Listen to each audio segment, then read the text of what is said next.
You need a leadership team. If you want your business to grow, then we need to have as much time on your calendar where you are doing your highest value work. And in order for you to fully focus on your highest value work without the disruptions, without the noise, and without the distractions, you need someone, preferably a couple of people, who are going to run your day-to-day operations. What ends up happening is you're building in self-sufficiency within these leadership roles, and your team, your extended team, looks to them as their leader. And then collectively, they just become this powerhouse of people. And you are focused on building your business, doing those tasks that only you can do. Shelli Warren, welcome to Entrepreneur Money Stories. Thank you for being here. I'm happy to be here, Danielle. I miss your face. Yes. Yeah. Shelli and I, we took a good solid 15 minutes to just catch up to launch into this. But it was nice though. Yeah, it's been really nice. I've been a longtime listener. You and I go way back at this point. For the audience, can you tell us a little bit about yourself? What's your mission in the world today? Sure. So I'm a former Fortune 50 corporate leader who now focuses all my time and energy on helping service-based business owners lead their team really, really well. That's really what I'm all about. And I'd love to make her role easier by creating things for her, creating tools and resources and frameworks, and also giving her the words and the phrases to help her work through those sticky, icky conversations where she can feel taken out at the knees because it's uncomfortable, those uncomfortable adult conversations. Yeah, so that's what I do now. So through the Stacking Your Team podcast and through the Leadership Lab Group Coaching Program, I'm there to really help create more service-based businesses out there that are led by women so we can hear her voice, have her perspective, and see how delighted she is in creating these wonderful job opportunities for other women. All right. Well, you can hear right there why Shelli's on the show. Our kind of mission and values really closely align in empowering women CEOs and entrepreneurs. All of these also apply to men. So if you're one of our male listeners, you know that you always get value from this show as well. But I think our mission is really to make sure that women have a really strong opportunity to succeed in entrepreneurship. We understand that most women business owners come into owning a business because they have a craft that they're really great at. They don't know the business side that includes the accounting and bookkeeping, and they generally don't know how to lead their team. And that's why we asked you to come onto the show and share a little bit of your expertise and your wisdom. One of the things that we're hearing from our clients over and over again is, I have to hire, right? I have to be hiring because I am at capacity, and they're starting to grow their team, but because they don't know how to lead, they are not in love with their business anymore. They're not in love with leading. So just to start to dive in, how do you feel like is the first place, right? Like if you're one of the listeners who are like, ooh, ouch, you read that to my soul, Danielle. What's like the one thing that they can start to think about to pull themselves out of that position? Well, the first thing I want to give everyone permission is to be very okay with all those emotions. It's very okay. It's very normal for you to not love every aspect of being a business owner. There's not too many people in the world that love 100% of every minute of every hour of their role. So whether they are a team member or whether they are a business owner, it's okay to have things about your business that you don't particularly love. The other thing I want to remind everyone about is you didn't go to school to learn how to lead people, nor would you have probably been in an employment situation where you did learn how to learn people, how to lead people. Oftentimes, women who have a business and they're scaling and they realize, as you said, I've just run out of capacity. My family's barely talking to me because they're so angry with me.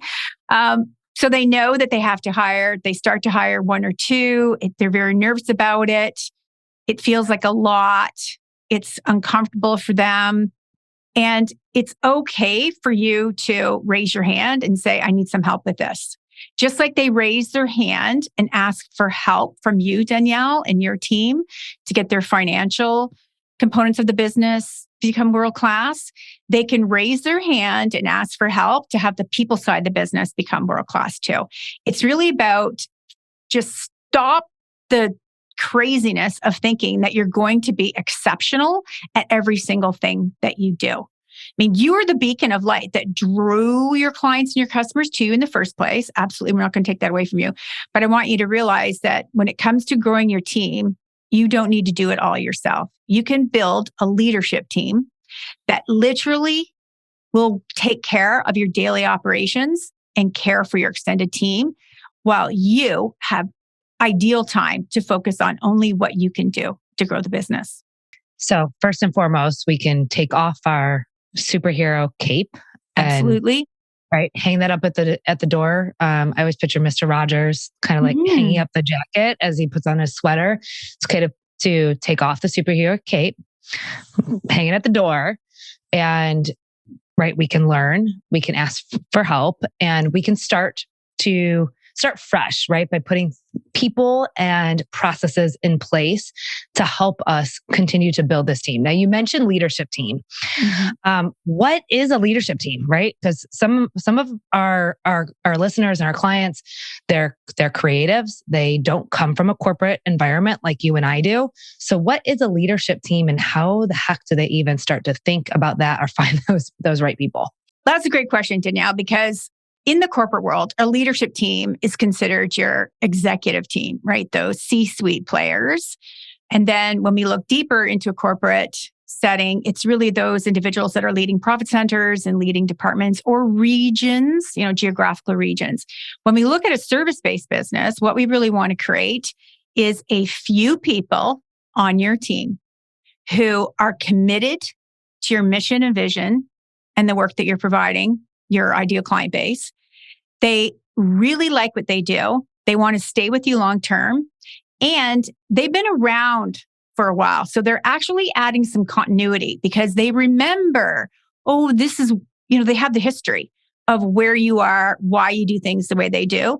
And so what you're looking at is 2 to 3 people on your team that you could put into a leadership position where what you're really doing is elevating their level of responsibility. So they're already fabulous at their anchor skills. And anchor skills is what you hired them for. You hired them to come in and build mastery within that anchor skill that is what's helping you scale the business. So with your team, you have 22 people on your team now. You've got different account managers. You also have bookkeepers. So the anchor skill is bookkeeping, right? The majority of the people that come and join your team bring with them a level of mastery that they have within bookkeeping. And then as the business grows, you realized, I need a senior account manager. I need a junior account manager. I need a marketing individual. Like you start to see, here's these other leadership roles that I have. And you don't have to implement all these leadership roles at once. What you're really looking for is to start with one person that can lead your daily operations because they have such great anchor skills. And you've probably done some cross training with them as well. And so now the value add skill that they're bringing is leadership. And that includes everything from solving complaints, communicating with your clients, communicating with your team itself, and being a great extension of you and the brand, both internally and externally. So we don't want service-based business owners to think, oh my gosh, she's saying I got to go and build an executive team. Yes. If that's the language that is meaningful to you, by all means, use that. But what we're really looking for is to look at your org structure on your team, know where it is you're going, right? You want to look at your strategic plan. You know where the trajectory of the business is and where you want to scale to. And it will soon become very apparent to you as to, I need someone to lead this part of the business or this part of the business. And I like to essentially refer to those as profit centers.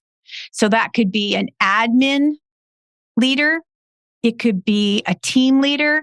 It could be when you look at your service menu, you could have specific, highly profitable, big revenue stream services, and you'd want a leader with that's really going to set the vision and make sure that all of the goals are on target for that one particular service menu plan too. Now, what do I start to watch out for? So if I am building a team of practitioners, right? So I have a team who is building their core skill sets, and I'm working with them, building the brand, right? Where we have a very clear mission, core values, and we're growing this business in alignment with core values. How do I start to see the leadership potential and build the culture of positivity and acceptance around that leadership? Yeah, I like to call that spot the leader, right? So what we're looking for throughout your day, throughout your interactions, and whether you have a brick and mortar where your team is literally in front of your face, or whether you have a remote team or a hybrid team structure, you're looking for evidence that this particular person is thinking like a business owner, right? They're not thinking like an employee. They're thinking like a business owner, meaning they have a broader view on things. So they don't need to be told what needs to get done. They can literally anticipate what their next best step is, and they just move forward and take care of it. So they understand your core values. They're actually role modeling them and demonstrating them. They know your standards and any compliance that you are held accountable to. And they are the ones that are checking in to make sure that all those things are world class. So what you're really looking for is someone who is open to taking on new responsibility and is already demonstrating to you that they can make decisions. They know how to move forward. What the actions that they're taking, you're saying, that's exactly what I would have done. Or, wow, that's exactly what I would have hoped you would have done. Those are the sure signs initially that this person might be ready to take on new responsibility. Have you ever heard yourself saying, I'm not a numbers person? How about, I've never been good with money, so why even bother trying? And this is one of my favorites. My parents, my family, they weren't good with money, and now I don't know how to manage my own money. I want you to imagine what it would feel like to overcome the imposter syndrome and financial insecurities as a female founder. Kickstart Accounting Inc.'s Money Mindset Mastery Program offers a transformative 7-step approach to understanding and mastering your money mindset. Learn to heal your relationship with money. Get a grip on the stories you're telling yourself. Find the practical tools to get off the emotional spending roller coaster and gain confidence in spending in your business. You'll benefit from the perfected reflection strategies for personal growth and self-awareness, access to valuable resources and mentorship, and the opportunity to join an influential community. Take control of your finances and life right now. Go to kickstartaccountinginc.com/courses to learn more about the Money Mindset Mastery Program. I cannot wait to work with you and help you finally master your money mindset. I'm going to play devil's advocate for the person listening who says, I hear you, Shelli. I don't have anybody on my team right now who fits that role. Can I pull this skill set out of them? Or is it me? Is there something that I'm doing wrong? And can I change? And I'm going to use wrong in air quotes, right? Yeah. I'm doing something wrong. Is there anything, any behavior or wording that I can start to change as a leader to kind of parse out, to see if there's any type of leadership skills within my current team before I go look outside of my current team? Absolutely. And it all comes down to just being transparent. So part of your strategic plan that you would share broadly with your team is that you're looking to build a leadership team. And here's what I'm thinking. So here's today's org chart. Here's my current state of the business. Here's the future state of the business. And as you can see, I'm looking to put someone in a leadership role within this profit center or this department or this service menu. And here's what I am anticipating what this role would include and give some like basic descriptors as to what that would be. And then I would ask, is there anyone here that would be interested in this? Now, you can do that in one-to-ones where you could literally set up one-to-one with everyone where you're going to roll this out and you would ask them to, share their interest, whether they're interested in it or they're not interested in it. And then that can lead you to a conversation about what I like to call opportunity areas. right? So we're not doing things wrong, right? Or they're not weaknesses, they're opportunities. And that's when you can start that conversation to say, I'm super excited to hear that you'd be interested in that. Let's work over the next couple of weeks on mapping out what your opportunity areas would be and what my opportunity areas are as well. Because I realize that it's going to take a new level of collaboration between me and this new leadership team in order to really move the business forward. So what you're saying essentially here is we're all going to hold hands in this. It's not that you're coming down and saying, I'm amazing. I don't have to learn anything else, but you do. Or if you're going to step in one of these roles, you do. Now, it's more of a, we're all going to hold hands together here and we're going to go on a journey, and it's going to take some experimentation, but it's really going to take a lot of open communication. So I'm open to hearing what are my opportunity areas, and then let's talk about what you think your opportunity areas are. And then let's come up with some strategies to really close those gaps and become stronger together. All right. So we will not announce, but we will communicate with each team member to see if there's an interest, communicate what we're looking for, what we need, how we could potentially get there. What if at the end of these conversations, they kind of fall flat, right? Like sometimes I forget that not everyone is just like me, right? Yeah. And that I always want more. And some people don't want more, right? And so what do we do if we have to look like outside of the organization for a leadership team? And like, how do we attract and then retain that top talent so that we can really build a team that can thrive in our new business? Because I've heard you say for years now that the team that got you here won't be the team that gets you there, potentially, right? Yeah. So if they're not the team that's going to get us to the next level, how do we find, hire, and attract that top talent that's going to get us to that next level? Well, I'm so glad you brought this up because this is so common, Danielle. Like as leaders, we know how to spot the leaders and we see potential in other people. And so it can be really crushing when we see potential in someone and we offer them the opportunity and they're like, no, thanks. And then the more we try and drill down into why is this not exciting you? Why do you not have the drive to want to move forward with this? There's a number of reasons why that people aren't always excited about this opportunity as you are. But it's also your chance to say, okay, so I hear that you're not interested in this position, and that's okay. What I do need to ask you I need you to align with me that we are going to have to post these roles externally. And then I'll be looking to you and all of your peers to create a wonderful onboarding experience and a real welcoming environment where this new person is going to come into a leadership position right from day one. So will they have the anchor skills like you had when you first started? Absolutely. Will they also have cross-training and value add skills? Yes, that's why they were considered the best candidate in the selection process, which is why I would be inviting them to come join the team. But what we're going to have to do as a team is realize that because there was no one internally that wanted this opportunity, we sought candidates externally. And now this person's going to come in, and it's up to all of us to welcome them in and support them so that they are successful in this role. So this is, something that I saw a million times in corporate, right? So people would be disappointed or have an opinion about the person that got the promotion, but they didn't want the promotion themselves.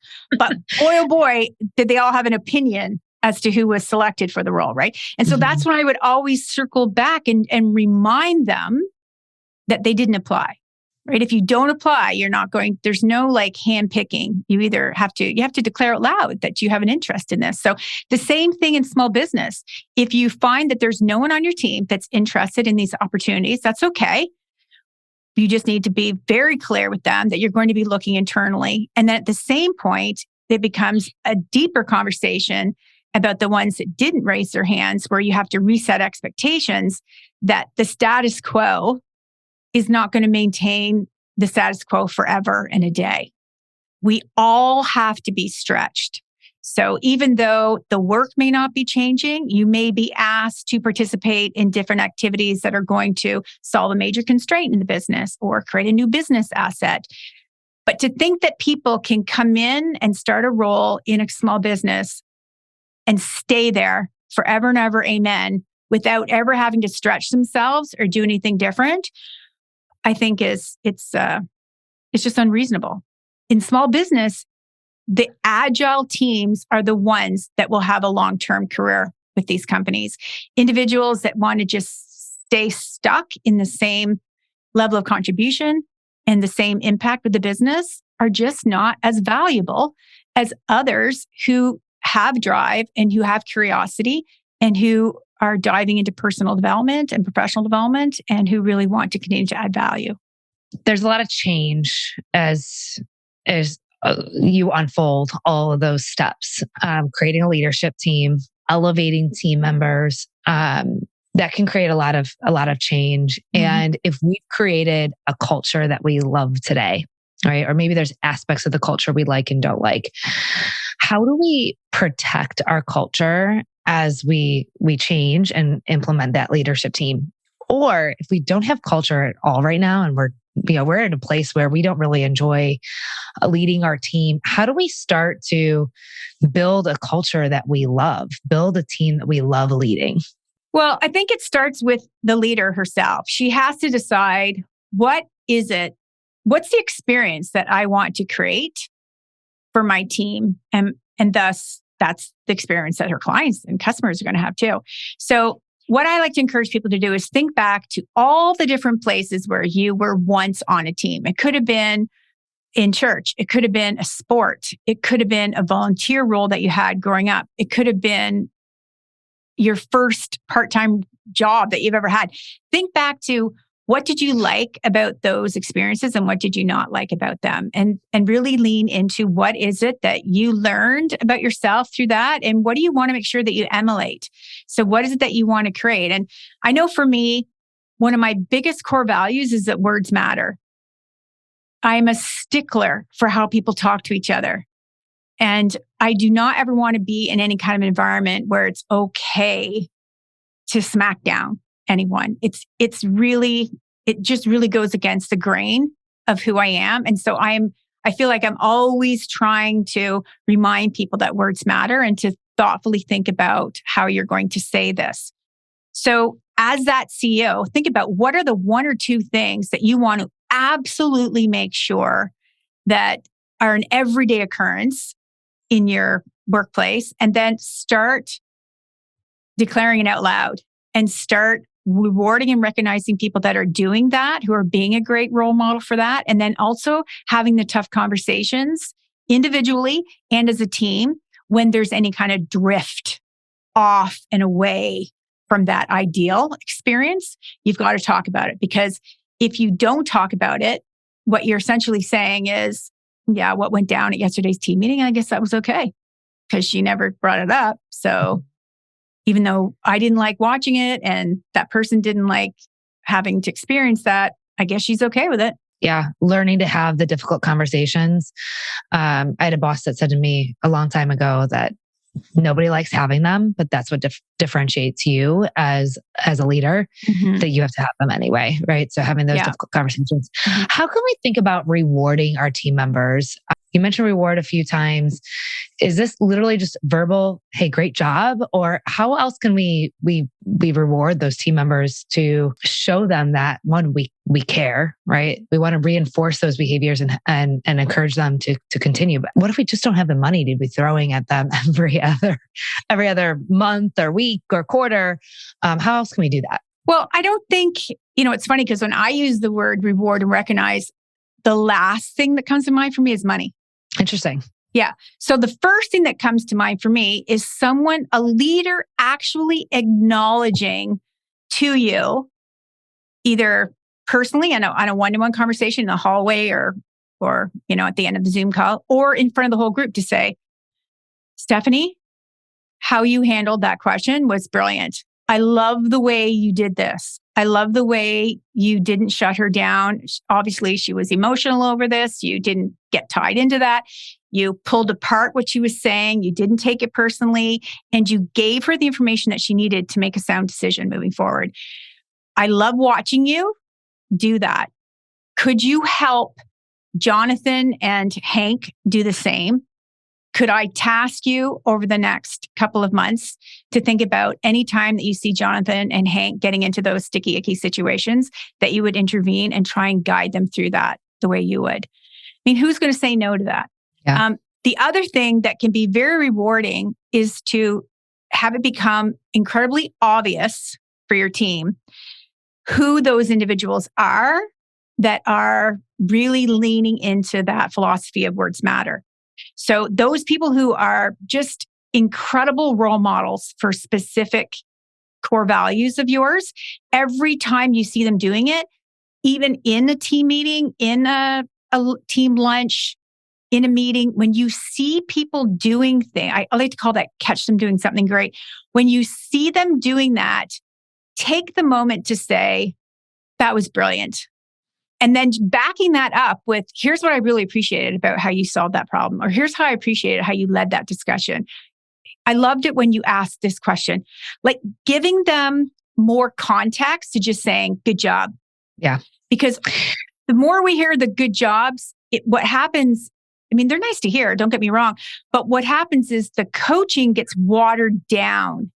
And as a leader, you want to back up your feedback with actual commentary that's meaningful, because when the person hears that, they go, oh, okay, I'm going to do more of that then. Or she told me exactly what she liked about that, so I'm going to do more of that. Yeah, if you say good job without context of what was a good job, always do a Loom video because it allows me to explain why and give context around my communication. So, hey, great job in doing this. And here's why I think it was so great. And here's the two things that I would add to that. It allows you to go a few steps further and bring it up to a higher level. Today's show is brought to you by Kickstart Accounting, Inc. Are you ready to take control of your finances and pave the way to sustainable profit? Look no further than Kickstart Accounting, Inc., your trusted bookkeeping service since 2015. They've worked with thousands of other business owners, so they understand your unique needs. What really actually sets them apart, though, is that they're entrepreneurs themselves, dedicated to entrepreneurs like you. Kickstart Accounting Inc.'s strategic framework empowers you every step of the way. They will start with their safe and secure onboarding process, use their magic to set up QuickBooks, and provide you with their easy-to-read financial snapshot. Don't forget, you'll have a dedicated team to ensure that your financials are accurate and on time. Don't let bookkeeping overwhelm you. Trust the Kickstart Accounting Inc. team today. Visit kickstartaccountinginc.com to book your discovery call and get started. How about the tough conversations? Is there anything that you can think of when you work with your clients in the Leadership Lab that you help them make the difficult conversations just a little bit easier? Yeah, we always start with, what's your intention? Like, if the best outcome is going to happen out of this conversation, what would that be? And then I have her describe to me, well, I want her to stop asking me questions. I want her to know where to go to look to find the information and go and do it herself. So that's one of the outcomes. Or you could also say, what's the worst case? What's the worst outcome? And typically she'll say, well, we just get angry. Like, we're just mad at each other and nothing really gets resolved. So now we can say, okay, that's all out there now. We know what the worst case scenario is. We know what the best case scenario is. So if your intention is for her to realize that she needs to stop coming to you for minor questions, how are we going to encourage this individual that we are confident? We're totally confident in her ability to solve this issue on her own. How do we reinforce where to go to find the SOP, where to go to find the answer, or who on the team has more experience than the CEO to be able to solve this particular question? So it's really, instead of just jumping in to a combative conversation or a confrontation, what we want to do is slow the process down and say, okay, what really is it that I want to talk to her about today? And the other thing I like to check in with leaders in, I'll say to them, are you stacking this up? Because that is something that happens as well. We start stacking things on top of each other. Well, there was an incident 2 weeks ago that I never talked to her about. And then I saw this thing happen yesterday. And then I read an email this morning. And now I just saw this in the team meeting. So now when you go to have this have this conversation, it's never a good position to come in as a leader where you literally start stacking all of your complaints on top of one another, because it can, to that individual, it can feel like they were just bombarded. They just got hit with a tsunami of this. So what you want to do is you want to pull out the most recent situation. And that's what we want to talk to them about. We talk to them about that one situation, but then it continues to happen 3, 5, 7 days later. Do you say it again? Absolutely. And Danielle, therein lies the key to success. Oftentimes leaders, they just get so frustrated. It's like, jeepers, I talked to her about this last week. Here she's doing it again. And then they just throw their hands up in the air and walk away. And, I'm right there to say, no, here's the most opportune time to go back to this person and say, Sam, we talked about this last week. Remember when I reinforced with you? I need you to start doing this, stop doing this, and continue doing this. And then the person goes, she's on me. She's on it. She noticed. She noticed. And the accountability is there. And then if they are a professional, like a true adult, they will apologize. And then my question always is, what's your action plan to make sure this doesn't happen again? Or what do you feel your next best step is? So it's really having those conversations where I see an opportunity. I have some feedback for you. Here's why it's important. Here's the part of it that you did really well. And I want to make sure you're continuing to do that. But this piece of it, I need that to end today. And here's why that has to stop. What do you think your next best step is? And as you go through that, it just becomes normal to talk this way. And it will become normal for your whole team. And the whole start, stop, continue framework works really well at home too. Oh, interesting. Didn't think to use it at home. I want to circle back to the leadership team one more time. So we talked about whether we can spot our leaders internally or we have to hire from outside and bring them in, right? But then we talked about how to create that culture around that person. But I don't think what we touched on was, why the heck do we want a leadership team, right? Like, does that start to crowd us up at the top? Like, I just want to do my craft. I want to do my thing. I'm a creative. How do I even want a leadership team? You need a leadership team. If you want your business to grow, then we need to have as much time on your calendar consistently where you are doing your highest value work. And in order for you to fully focus on your highest value work without the disruptions, without the noise, and without the distractions, you need someone, preferably a couple of people, who are going to run your day-to-day operations. And over time, they will build mastery in that to the point where they're coming to you at the end of the week and saying, just want to give you a status report on this, and this. And what ends up happening is you're building in self-sufficiency within these leadership roles. And your team, your extended team, looks to them as their leader. And then collectively, they just become this powerhouse of people. Now, it's not that you're abdicating your leadership abilities or your leadership obligations. What happens instead is you're now pouring into that leadership team. That's where you're having your one-to-ones, is with the leadership team members. The leadership team members are having the one-to-ones and the daily interactions and the daily touch points with the extended team, the people that they're responsible to.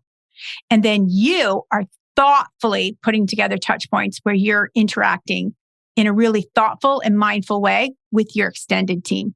So no longer is there this culture that people can come and tap on your door or ping you. Got a minute? Got a minute? Got a minute?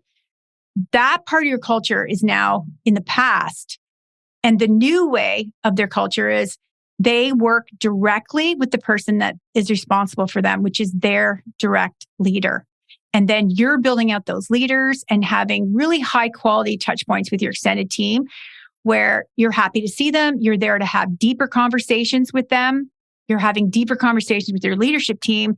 And you are focused on building your business doing those tasks that only you can do.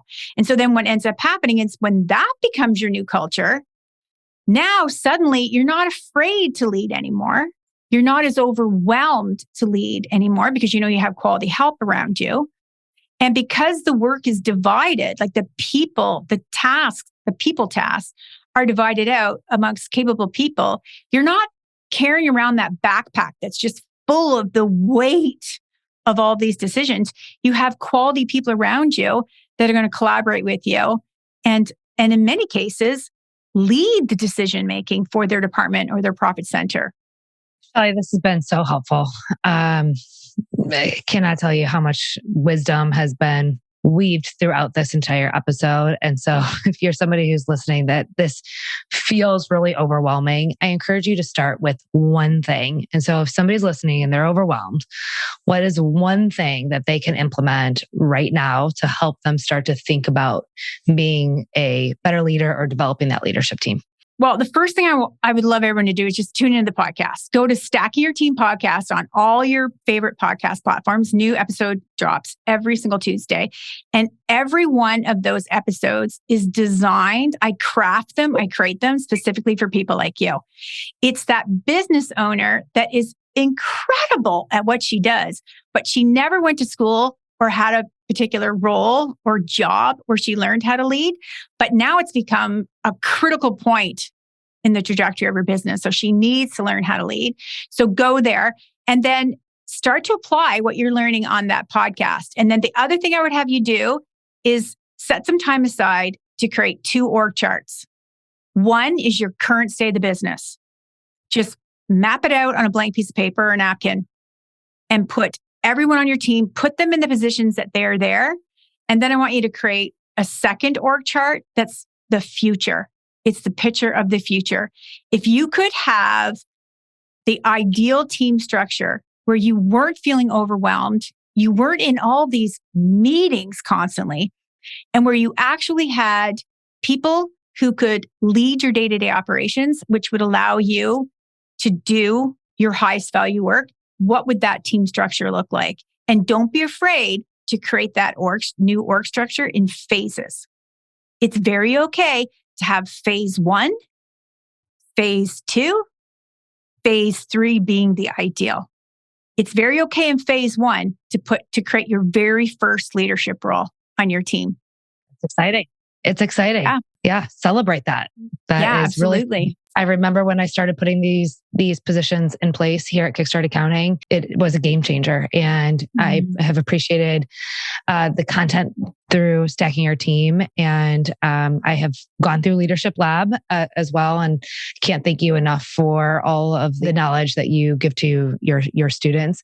If somebody is interested in learning more about Leadership Lab, where can they go? How can they stay connected with you outside of the podcast?